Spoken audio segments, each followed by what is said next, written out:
Mahbooba Seraj. She's a member of the Afghan Women's Network Leadership Board, and she's joining us, as I said, from Kabul. Ms. Seraj, thank you very much for being with us here on at TRT World. Now, from the contacts you've been able to speak to around Afghanistan, just tell us how women are faring in the cities that have fallen to the Taliban. The situation is extremely bad. The women that I have been talking to, or they're reporting to us, especially the human rights defenders or the civil society members or just the ordinary people that they were working in offices, they are all leaving most of these places, especially from Kunduz area. And they're trying to get to some safe places wherever they are. Some of them are trying to come to Kabul or go to Mazar-e-Sharif with their families. So the situation is extremely bad.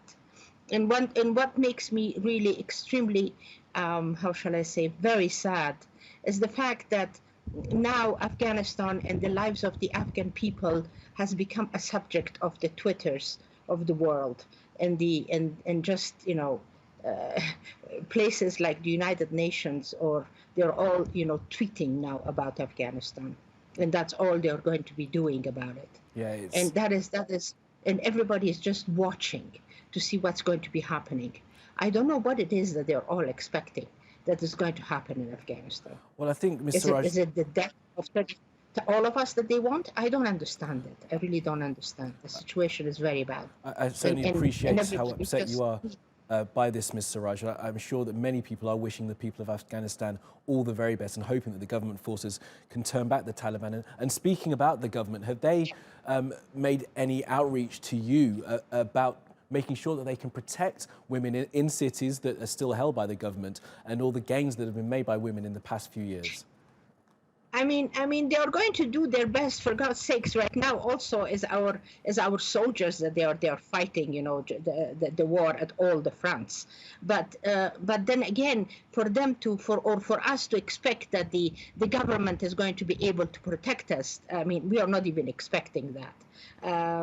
If we can, you know, protect ourselves is one thing, but for the government to come and protect us, I don't think so. And we are not even asking for it, to tell you the truth. So they don't have any plans for us. Right now, there are so many of the refugees and IDPs that they're all over the capital city, Kabul. And what we are all concerned and thinking about it is how to look after these people, because they don't have anything. They don't even have tents to live under. We don't even know how to get them food, how to get them some kind of a cover for they're all putting their little bit of stuff that they had carried from their homes, and they're just sleeping and sitting on bare grounds. So, you know, the problems are not only one or two or three small things. It's like huge. It's really big. And the government, as I said, we are not really expecting them to help us, the women of Afghanistan, at all. If we can help ourselves, we will, which we will. And if we cannot, then we cannot. I guess, you know, we are going to be considered as casualties of war, as the way the whole world is. Or, I mean, we saw that in Syria, and we saw that in Iraq, and we saw that everywhere in the Middle East. So, hey, Afghanistan is another one, and it's going to be checkmarked, and that's it. I mean, and we're all going to be gone. Mr. Raj, your despair is entirely understandable, but I do wonder what message you have to the international community, especially the Americans, the EU, other stakeholders who have been in Afghanistan for the past 20 years and have now cut and run. What do you want to say to those world leaders right now?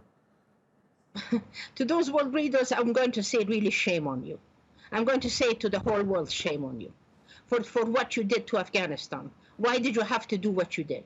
And why are you doing this to this part of the world? I don't get it. I mean, are you using all of us? Are we being just the pawns in your hands? Is that what it is? I don't understand it. But I really, really, you know, the fact that we don't have any hopes from you, and the fact that I don't even want to talk to you at all, because the talking time is over.